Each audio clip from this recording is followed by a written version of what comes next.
Hello and welcome to my channel. My name is Jonathan Cohn, and today I have a recommendation video for books you should read if you enjoyed Star Trek Picard Season 3.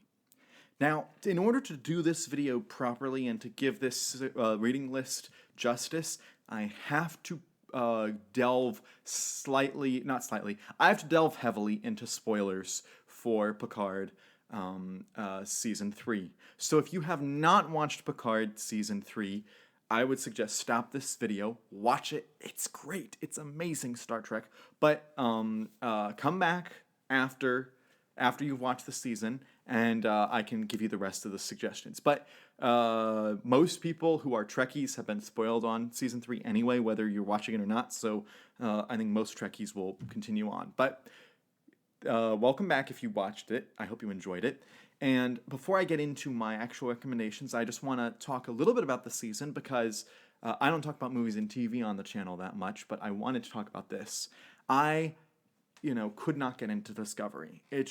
I tried it like 3 different times to watch it, and each time I got a little bit further, but never really completed a season. And then I, watched season 1 of Picard, and I just didn't love it. I didn't think it was the worst TV I'd ever watched, but I just didn't love it. And then when I heard season 2 was coming out, at the time I did not own Paramount,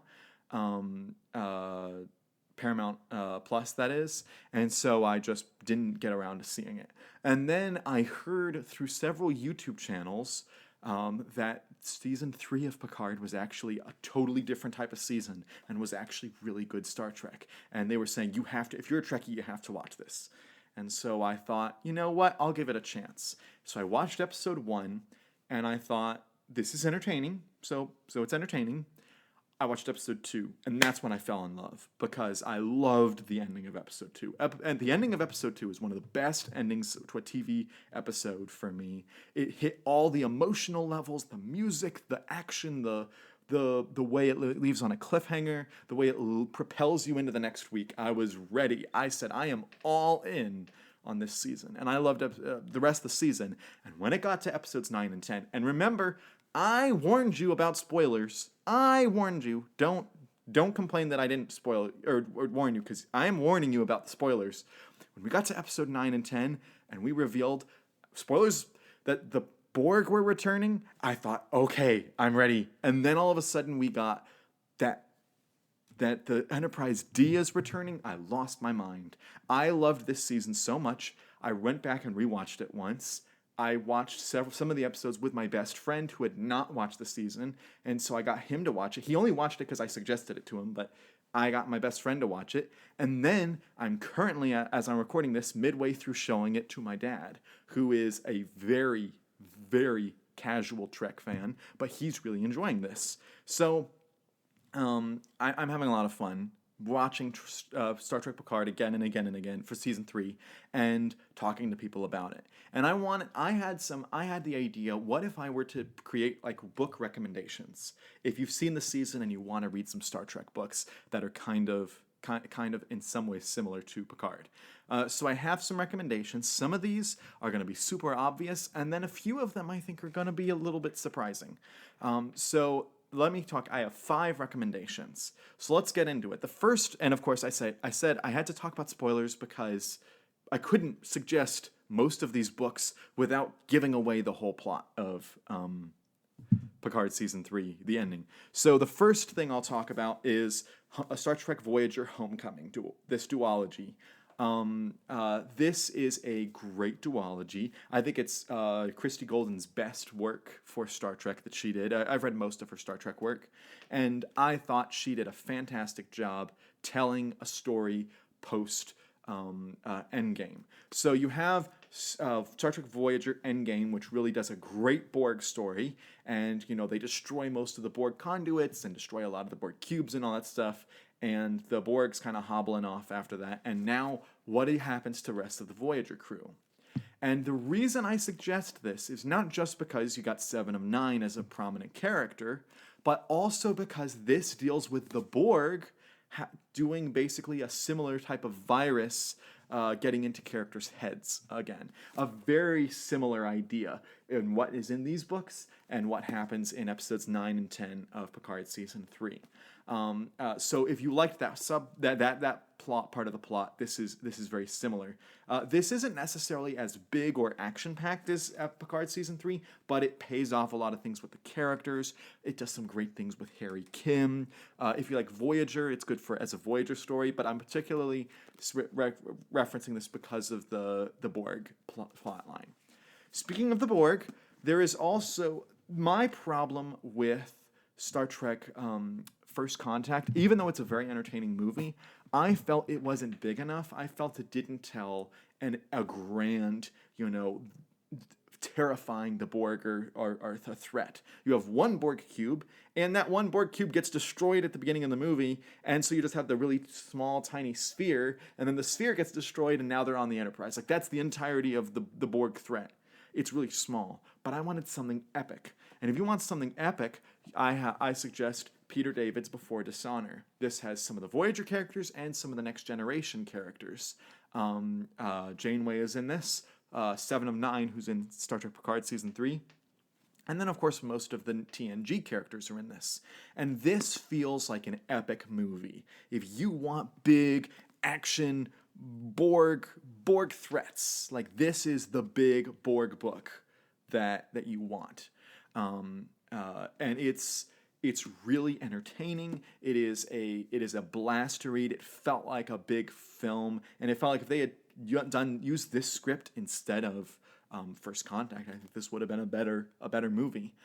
So this has that movie quality, and the episodes 9 and 10 of Picard season 3 I view as like one of the best Star Trek movies that they've made. If you put them together and make them like a movie, which I almost wish they had, and they did show both of them in select theaters, in 10 theaters in the US. I wish they'd given it a wide release and pretended it was a movie and given it the full movie treatment, because I would have gone so many times. I would have treated it like The Force Awakens, because I loved it, because I've watched it like 3 or 4 times already on streaming because it's that good. This is the movie quality story. The last Borg-related thing I'll talk about is the Destiny trilogy. Surprisingly, the Destiny trilogy, this is by David Mack. I think I forgot to mention that this is Peter David, the Before Dishonor. But the David Mack trilogy, you have the books Gods of Night, you have Mere Mortals, and you have Lost Souls. This is the epic crossover event that defines the post-Nemesis universe. When you talk about post-Nemesis timeline for the books, you cannot exempt Destiny. This is the big event trilogy. But surprisingly, even though the Borg is the main threat in these books, the Borg is the main topic of these books, they actually aren't present all that much. You have basically 3 crews that you're following. You have the Enterprise crew, the Enterprise E. You have the Titan crew, which it's a different Titan ship, I guess, but you got Riker on there. So if you want to see Riker as the Titan captain, the Titan line of books as well as this book, and then also you have you also have the Aventine, which is from DS9. And all 3 of those crews basically have different things going on. And actually, you have one of the ships from the Enterprise TV show, the NX-02 Columbia, is present here, but they're in a different part of the timeline, and they're with this group, the Kaliar, and you see how they interweave and connect to the overall story. And this is just solid storytelling. When I first read this, I felt a little jilted because it didn't tell the epic Borg battle that I wanted, but this book had come out a year earlier and does tell that big epic Borg battle, so I'm okay with this being the battle book and this being more of the crossover trilogy that also asks much more deep questions. This trilogy asks deep questions, has great characters, it has great entertainment, and also just there is something in book 3 that when I read this, I said, "What? That's brilliant!" And I had never thought of this that way when I read this. So I thought that was really well done. So I would recommend this trilogy.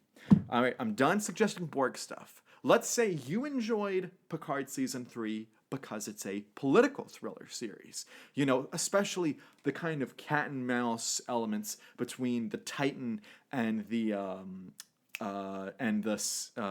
Shrike. If you liked the kind of Tom Clancy-esque naval thriller almost type thing between those ships, I would recommend another novel. This is a standalone novel by John Jackson Miller called Takedown. This is a story where at a meeting something happens, and Riker, who is in charge of he's an admiral, but he's in charge of the Titan. He takes the Titan on this warpath, basically. And you have Picard, who is in charge of the captain of the Enterprise E, and he is really shocked. What on earth are you doing on the warpath here? What's going on? And so Picard in the Enterprise have to chase the Titan throughout space, and they're jumping system to system, one looking for the other, one trying to figure out why the Enterprise crew trying to figure out why the Titan crew is doing this, why Riker is doing this, and it's just a great kind of thriller type book, and it's standalone. It's, as I said, you really don't need to read that much because they explain enough of it. The only thing you need to know is that because of events of previous books, Riker has become an admiral and is in charge of the Titan.